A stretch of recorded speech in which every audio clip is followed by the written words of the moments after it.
Still, she had looked at her probable losses with open eyes and decided that the cost was worth it.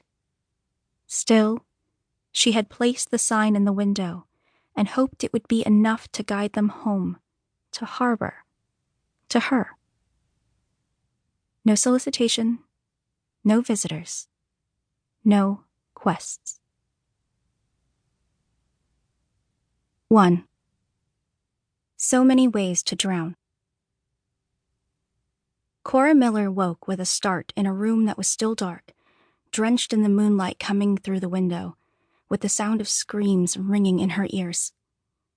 She sat up in bed, her heart pounding, and tried to catch her breath, waiting for the moment when her roommate would demand to know why she'd been screaming again.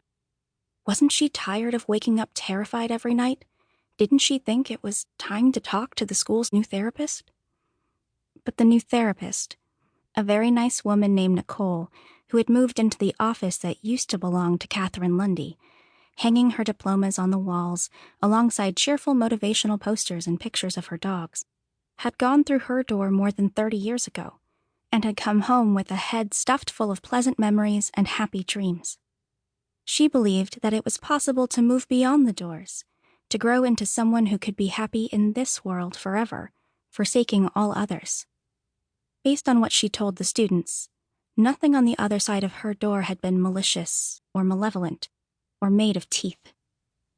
No, Cora didn't want to talk to Nicole.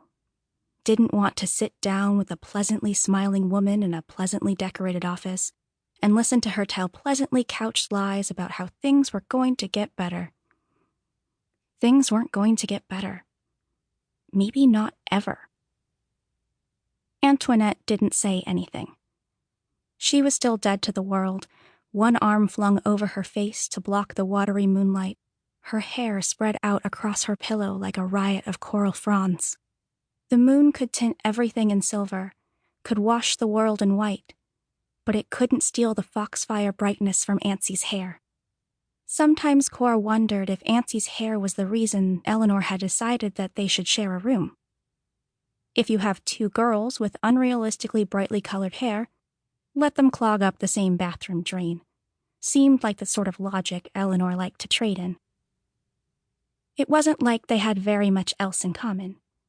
Cora had traveled to the trenches, an underwater world full of mermaids, mysteries, and maritime monsters.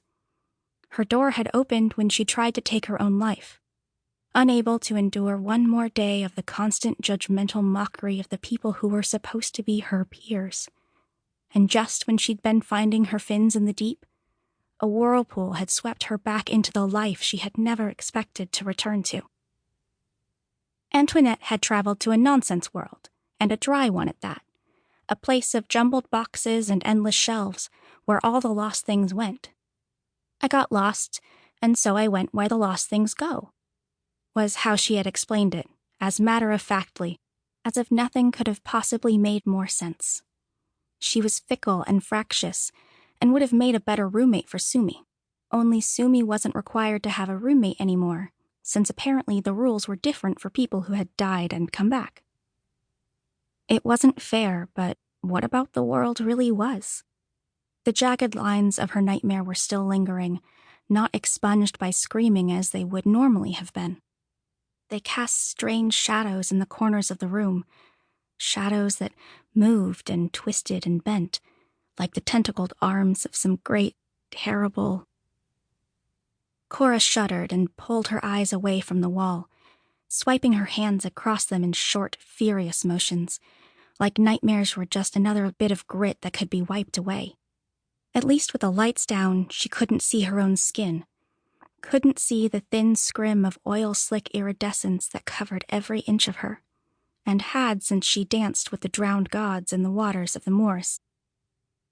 She swung her legs around to plant her feet on the floor, finally admitting that sleep was finished for the night. Sleep was over and done.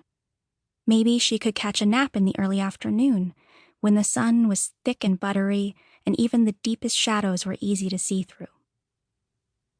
Antoinette still didn't stir. Cora took a moment to breathe and looked at her roommate, waiting for her heart to settle in.